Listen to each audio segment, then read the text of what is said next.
F-35 भी America और Britain की शान, दुनिया का सबसे महंगा और हाईटेक कहे जाने वाला फाइटर जेट, और वह भी जमीन पर 2 हफ्ते से धूल फांक रहा है। भारत के तिरुवनंतपुरम एयरपोर्ट पर यह वही जेट है जिसे अमेरिका ने दुनिया को बेचते समय कहा था स्टिल स्पीड सुप्रीमसी, लेकिन आज यह जेट बना है स्टक, साइलेंट, शेमफुल। और अब 2 हफ्तों की चुप्पी के बाद ब्रिटिश हाई कमीशन ने एनडीटीवी को जवाब दिया है, लेकिन जवाब से ज्यादा सवाल खड़े हो गए हैं। चलिए जानते हैं क्या हुआ था असल में। दरअसल यह सब शुरू हुआ जब HMS prince of Wales carrier strike group का हिस्सा एक यूके का F-35 बी जेट भारत के साथ संयुक्त नौसैनिक अभ्यास में भाग लेकर वापस लौट रहा था। उसे ब्रिटिश एयरक्राफ्ट कैरियर पर लैंड करना था, लेकिन मौसम खराब था। आपातकालीन लैंडिंग भारत के तिरुवनंतपुरम अंतर्राष्ट्रीय हवाई अड्डे पर। यहाँ तक तो सब ठीक था, भारत ने फॉरेन ATC क्लियरेंस दी, रनवे अलर्ट पर आया और जेट सुरक्षित लैंड कर गया। लेकिन कहानी वहीं खत्म नहीं हुई। लैंडिंग के कुछ घंटों बाद ही जेट में आई तकनीकी खराबी। ब्रिटिश नेवी के इंजीनियर्स ने ऑन साइट जांच की, लेकिन उन्हें समझ में आ गया कि मामला बड़ा है, तो लंदन से बुलाई गई एक यूके आधारित स्पेशल इंजीनियरिंग टीम। अभी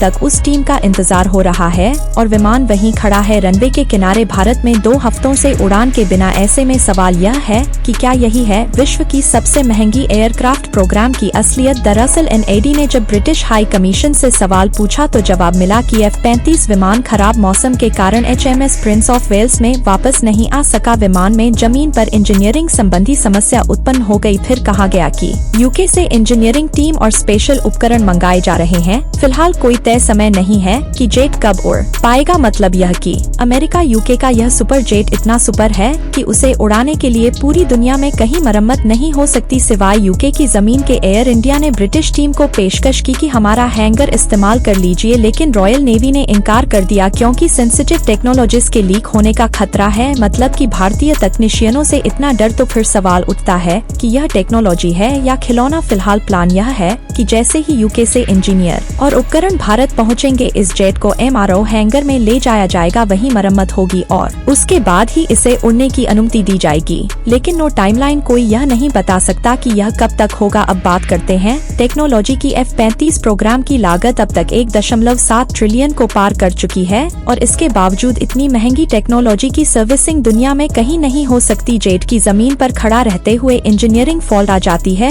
और 2 हफ्ते तक कोई उड़ान नहीं भर सकता। किसी भारतीय तेजस या सुखोई में ऐसा होता तो क्या अमेरिका और यूरोप के मीडिया यही रुख अपनाते। भारत ने सुरक्षित लैंडिंग करवाई, एयरपोर्ट संसाधन दिए, लॉजिस्टिक और सुरक्षा सपोर्ट दिया, एयरफोर्स, नेवी, एयरपोर्ट अथॉरिटी सब साथ आए। लेकिन ब्रिटेन की टेक्नोलॉजी और अमेरिका की दम ने उसे शर्मिंदा कर दिया। जिस फाइटर जेट को अमेरिका और ब्रिटेन ने सुपर स्टेल्थ, सुपर फास्ट और सुपर स्मार्ट बताया था, वो भारत की जमीन पर 2 हफ्तों से फंसा पड़ा है। ना उड़ सकता है, ना मरम्मत हो पा रही है और ना ही जानकारी साझा की जा रही है। तो अब सवाल यह नहीं है कि F-35 कितना एडवांस है, सवाल यह है कि क्या इस पर इतना भरोसा किया जा सकता है कि यह युद्ध में काम आएगा। खैर, ब्रिटेन और अमेरिका के इस सबसे आधुनिक जेट की सबसे बड़ी हार किसी युद्ध में नहीं बल्कि शांति के समय में भारत की धरती पर हो गई। टेक्नोलॉजी वो नहीं जो सिर्फ महंगी हो, टेक्नोलॉजी वो है जो मजबूत, विश्वसनीय और आत्मनिर्भर हो, और भारत अब उसी रास्ते पर है। तेजस से लेकर ब्रह्मोस तक दुनिया अब भारतीय रक्षा क्षेत्र की तरफ देख रही है। अब आपको लगता है कि F-35 एक हकीकत है या सिर्फ हाइप? कमेंट करके जरूर बताएं।